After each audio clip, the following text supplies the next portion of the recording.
Taste the Daily. Kalai sir, இப்போது இந்த tungsten விவகாரத்தில் தொடர்ந்து ஸ்டாலின் அரசு அம்பலப்பட்டுக்கிட்டே இருக்குது. திமுக அரசு வந்து பார்த்திங்கன்னா அவங்க ஒன்று சொல்கிறாங்க, அதற்கு எதிர்த்தரப்புல இருந்து வந்து பார்த்திங்கன்னா இல்லை அவங்க அப்படி சொல்லலை அப்படின்ற விஷயம் வருது. இதை ஒரு அரசியல் விமர்சகராக எப்படி சார் பார்க்குறீங்க?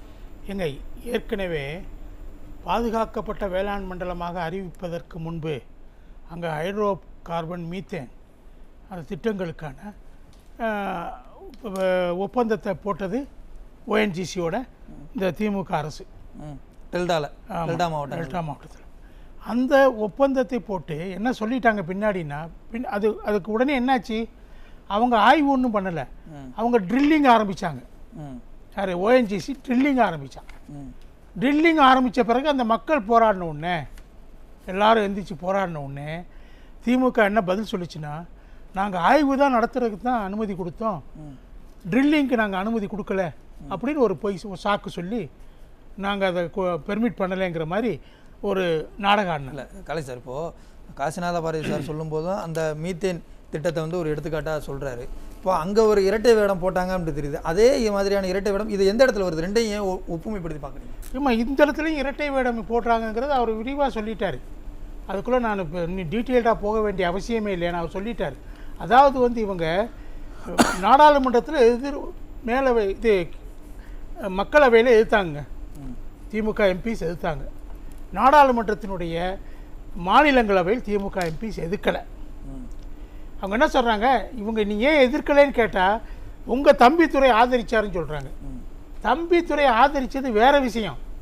அந்த திருத்த மசோதாவில் ஏலம் விடணும் இந்த இடத்துக்காக போட்டப்பட்ட விஷயம் இல்லை, பேசப்பட்ட விஷயம் இல்லை. டிபேட்டுடைய கருத்து என்னென்னா, எந்த ஏலம் கனிம வளங்களை ஏலம் விட்டாலும் அது வந்து அரசு ஏலம் விடணும், அப்போ தான் அதனுடைய வருவாய் அரசுக்கு சேரும். இல்லாட்டி தனியார் கொள்ளையடிப்பாங்க. ஸோ 2G வழக்கு மாதிரி தான், 2G மாதிரி தான் ஏலம் விடணும். இல்லை, அவ்வளோதான் சொன்னார். இல்லை, அந்த டிபேட்டில் தம்பிதுரை அவர்கள் மிக தெளிவாக சொன்னாங்க, இந்த திமுகவும் காங்கிரஸும் கூட்டணி ஆட்சியில் இருந்தபோது எப்படியெல்லாம் கனிம வள சுரண்டல்ங்கிறது நடந்தது, எவ்வளோ ஊழல் நடந்தது அதெல்லாம் குறிப்பிட்டு பேசினார். அந்த மாதிரியான ஊழல்கள் நடக்காமல் இருக்கிறதுக்கு ஏலம் விடுங்க அப்படின்றது தான் அந்த டிபேட்டோட சொன்னார். அது மட்டும் இல்லை, நெய்வேலியில் இன்னைக்கு அவங்க எக்ஸ்பாண்ட் பண்ணுறான், சுற்றி இருக்கிற ஏரியாவெல்லாம் விவசாய நிலங்களை பிடிக்கிறான். அது அந்த விவசாயிகளை பாதிக்குது, அது நீரை நீரை மாசுபடுத்துது. அதனால் அதை நீங்கள் அந்த அனுமதிக்கக்கூடாது. இந்த அரசு தான் செஞ்சுருக்கு, திமுக அரசு அது உடன்பட்டுருக்கு மத்திய அரசோட. அதையும் சொல்கிறார், சுட்டி காட்டியிருக்காரு. இவ்வளவு பேசினவரை அவர் ஏதோ அரசுக்கு ஆதரவாக பேசினதா திரிச்சிட்டு இருக்கிறாங்க. ஏன்னா இவங்க ஒருத்தர் கூட எதிர்க்கலை, மாநிலங்களவையில் இவங்க ஒருத்தர் கூட எதிர்க்கலை. அதான் இட் இஸ் ஆன் ரெக்கார்ட். இல்லை, எனக்கு என்ன கேட்குறேன்னா சார், இவ்வளவு இரட்டை வேடம் போடுறாங்கன்றது பகிரங்கமாக அப்பட்டமாக அம்பலமாயிருக்கு. இந்த சூழலில் கூட முதலமைச்சர் அவர்கள் வந்து சட்டசபையில் பேசும்போது சொல்கிறார், நான் முதலமைச்சராக இருக்கிற வரைக்கும் இந்த திட்டம் வராது, ஒருவேளை இந்த திட்டம் வந்தால் நான் முதலமைச்சராக இருக்க மாட்டேன் அப்படின்னு சொல்லி வீரவசனம் பேசுகிறார். இதை எப்படி பார்க்குறீங்க? இதெல்லாம் பேசுவாங்க. பராசக்திக்கெல்லாம் மனோகராக்கெல்லாம் வசனம் எழுதினவர் தானே இவருடைய தந்தையார். அந்த வசனத்தை இவரும் பேசுவார். நடைமுறையில் என்ன செய்கிறாங்கங்கிறதான் கேள்வி. ஏங்க, இதில் வந்து 10 மாதங்கள் ஏலம் விட வெளிப்படையாக அட்வர்டைஸ்மெண்ட் கொடுத்தாச்சு மத்திய அரசு. ஏலம் போயிட்டுருக்குது. 10 மாதத்தின் இறுதியில் 7/11/24 ஏலம் இறுதி செய்யப்படுகிறது. இந்த 10 மாதத்தில் இல்லை, இந்த ஏலம் விடுறதுக்கு முன்னாடியே மத்திய அரசு தமிழக அரசுக்கிட்ட ஒரு பரிந்துரை கேட்டதாகவும், தமிழக அரசு வந்து அங்கே இருக்கக்கூடிய கனிம வளங்கள் என்னென்ன அப்படின்ற குறித்த தகவல் கொடுத்ததாகவும் சொல்கிறாங்க. அது தெரியல எனக்கு, அது எந்த அளவுக்கு கரெக்ட்னு தெரியல. அந்த 20 கிலோ சதுரகிலம் 1.96 பயாலஜிக்கல் ஏரியான்னு சொல்லி இவங்க ரிப்ளை கொடுக்குறாங்க. அது வேற சொல்லியிருக்காங்க. பட் அந்த இடத்துல கனிம வளங்கள் எவ்வளோ இருக்குன்னு இவங்க கேட்டதா ஒன்றும் தெரியல. இப்போ உதாரணமாக இந்த 10 மாதங்கள் மத்திய அரசு அந்த ஒப்பந்தம் போடுவதற்கு டீடைல்ஸ் கொடுத்ததே வந்து இவங்க தான் பண்ண முடியாது. இல்லை, அது எனக்கு தெரியல, எடுக்க முடியும். அது நான் எனக்கு கவனத்துக்கு வரல, போட்டா எடுக்க முடியும். அது என்னுடைய கவனத்துக்கு வரல. எத்தனை பகுதிகள், எந்தெந்த ஊர் எல்லாமே. கனிம வள மத்திய கனிம வள அமைச்சகம் தங்களுடைய எக்ஸ் தளத்தில் என்ன பதிவு பண்ணுறாங்கன்னா, இந்த 10 மாதங்களாக நீங்கள் ஒன்றுமே எங்களுக்கு கடிதம் எழுதலை, உங்கள் அப்ஜெக்ஷனை எதிர்ப்பை எந்த வகையிலையும் நீங்கள் எங்களுக்கு தெரிவிக்கவில்லை. அதான் அவங்க மெயினாக சொல்கிறாங்க. இதைத்தான் எடப்பாடி அவர்கள் சட்டமன்றத்தில் திரும்ப திரும்ப கேட்குறாரு.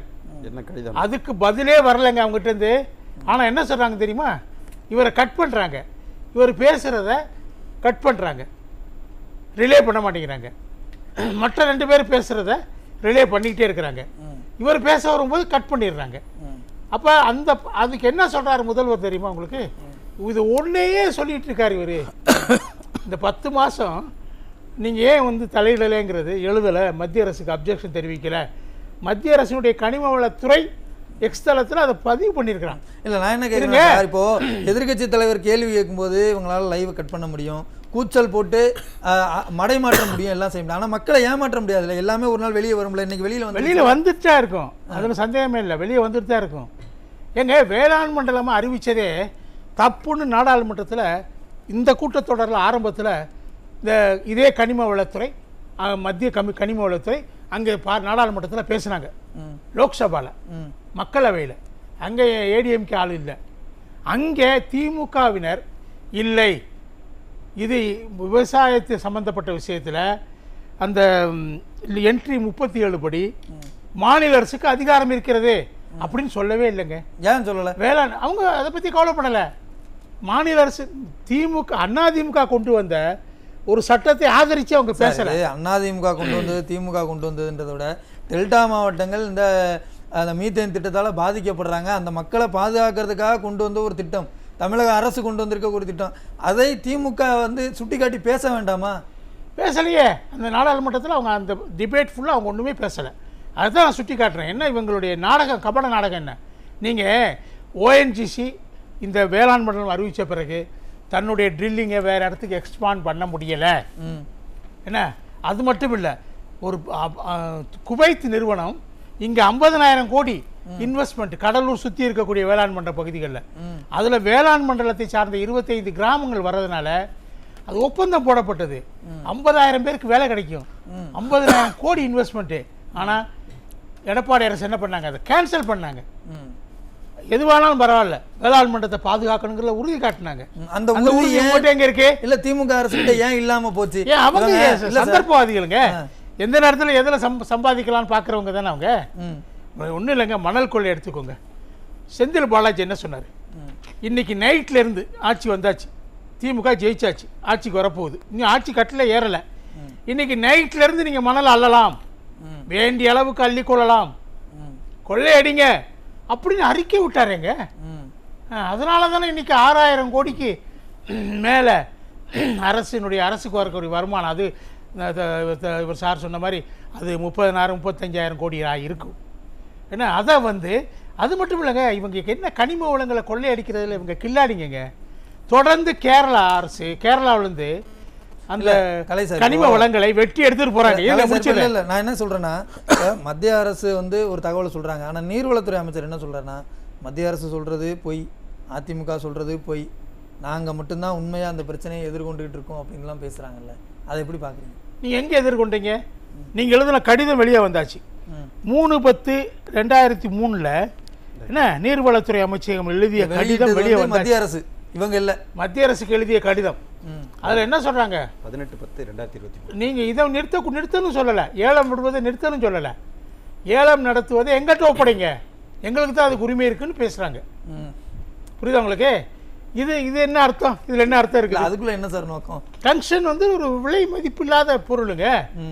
அது வந்து கொள்ளையடிக்கிறதுக்கு ரொம்ப இடம் கிடைக்கும். அது பல லட்சம் கோடிகளை கொள்ளையடிக்கலாம். அதே மத்திய அரசுகிட்ட கொடுக்கணும். நான் பண்றேன் ஏலம், எனக்கு வேண்டியவனுக்கு கொடுத்து நான் பண்ணிக்கிறேன். அதானுங்க, எந்த கொள்ளை அடிக்கலைங்க. பொன்முடி மேலே எனக்கு என்ன கேஸ் இருக்குது? இடி கேஸ் என்ன இருக்குது? அவரும் அவர் மகனும் சேர்ந்து என்ன செம்மண் கடத்தல், செம்மண்ணை கொள்ளையடிச்சிருக்காங்க. அரசு அனுமதிச்சதை விட முதல்ல வந்து அந்த டெண்டரே வந்து வெகு சீக்கிரத்தில் மகனுக்கு கொடுத்துருக்கிறார், 1 மாத காலத்தில். மற்றவங்களுக்கு தராம அவனு வேகமாக கொடுத்துருக்காரு. அதிமுகவும் மதுரை மக்களும் கொஞ்சம் விழிப்போட இல்லைன்னா இந்த டங்ஸ்டன் சுரங்கம் கூட அப்படி யார் கைக்காவது மாறி இருக்குன்னு சொல்ல வரீங்க? ஆமாம், டங்ஸ்டன் சுரங்கம் இந்த மக்கள் போராடிய பிறகுதான் என்ன இந்த மாநில அரசு மத்திய அரசுக்கு கடிதம் எழுதுகிறாரு. பிரதமர் கடிதம் 29/11/24 என்ன 29/11/24 மக்கள் போராட ஆரம்பிச்சது 25லேருந்து. புரியுதா உங்களுக்கு?